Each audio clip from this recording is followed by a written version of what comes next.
어서 오십시오.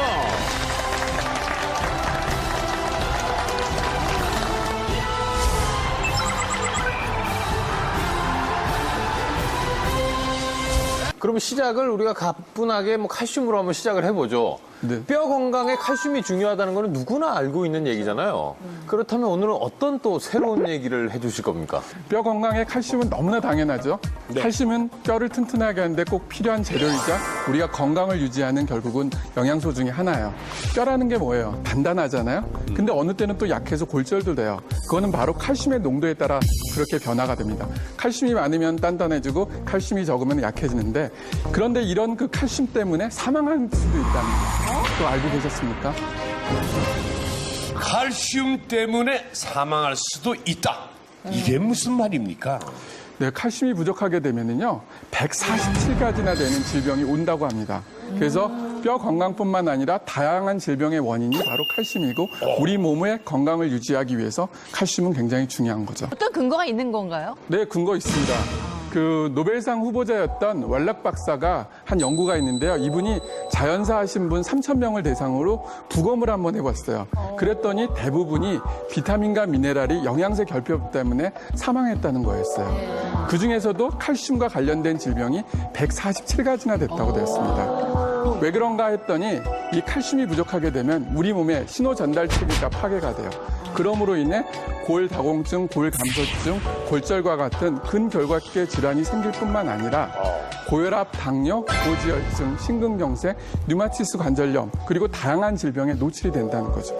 그만큼 칼슘이 중요하다는 것을 설명하셨습니다. 그러면 칼슘이라는 것은 뼈에만 영향을 주는 건 아니잖아요. 그렇죠. 우리의 그 몸 장기 전체에 준다는 얘기인가요? 네, 바로 말씀 맞는데요. 혈액 속의 칼슘은 우리 몸 세포 60조의 세포에 다 관여를 해요. 그래서 신경 전달을 해주거든요. 그럼 이 인간의 세포에서 심장이나 뇌 같은 경우들이 칼슘이 부족하게 되면 제대로 기능을 못하는 거죠.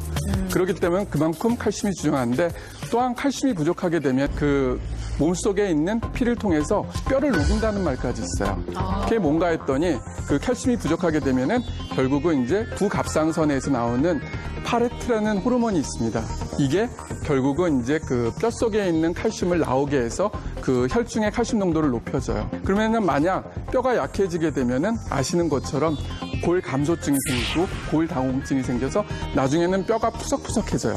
근데 더 큰 문제가 뭐냐?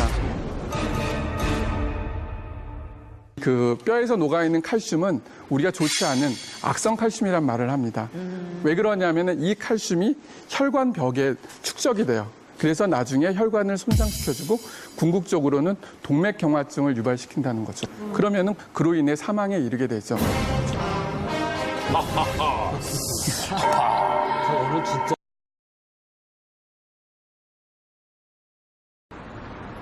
혈액 속의 칼슘 농도가 낮아지면 왜 마비 증상이 일어나는 것일까?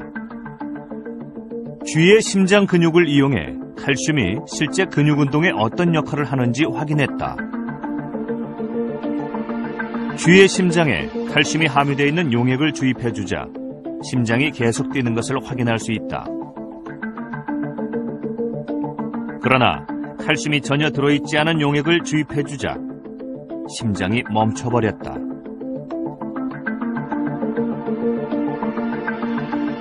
전자현미경을 통해 심근육 세포를 확대해보면 그 움직임이 더 명확해진다.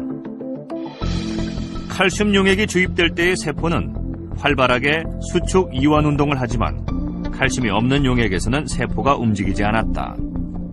우리 몸에 있는 근육들이 수축하기 위해서는 먼저 전기적인 신호가 와야 되는데 그 전기적 신호가 전달되는 과정에서 세포 내에 칼슘이 올라가면서 수축 단백들의 운동을 가능하게 해줍니다.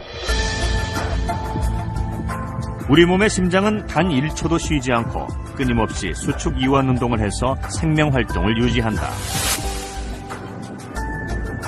이때 심장이 수축 이완 운동을 할 수 있게 촉매 역할을 하는 것이 칼슘이다.